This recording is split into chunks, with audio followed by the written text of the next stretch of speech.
প্রত্যেকদিন তো রাহিব মালিয়ার জন্য আমি আমি আপনাদের ভাইয়ের চকলেট নিয়ে আসি। তো আজকে তাদের দুই ভাই বোনের জন্য একটু ডিফারেন্ট কিছু আনছি, কারণ রাহিব মালিয়া এই টাইপের মালিয়া খুব পছন্দ করে কেকগুলা, তাই কুপাস থেকে নিয়ে আসছি। আর এইটা হচ্ছে আমার ছোটো ননদিনীর জন্য আনছি, কারণ ও চকলেট কেক অনেক পছন্দ করে। এটা একটু গরমে মেল্ট হয়ে গেছে, দেখছেন কেকগুলো অনেক সুন্দর। এখন দেখি ওদের দেওয়ার পরে কেমন করে। রাহিব, এই যে খুশি আব্বা তাকাও, এইটা বেশি সুন্দর। তুমি তো লাভ কেক পছন্দ করে, এটার সাথে চকলেট আছে, খাও। হ্যাঁ ওই যে দেখো না তুমি, এই যে চকলেট দুটা, এইটা চকলেট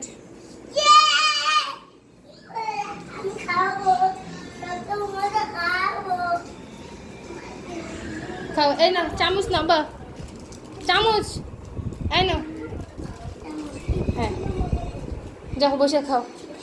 থ্যাংক ইউ বলো আম্মুকে, থ্যাংক ইউ বলবো না? রাইট, থ্যাংক ইউ বলো। এটা ফুপি, এটা ফুপি, এটা ফুপি, ওইটা তোমার। থ্যাংক ইউ বলো আমাকে, বলো আম্মু থ্যাংক ইউ। শোনো বলো থ্যাংক ইউ।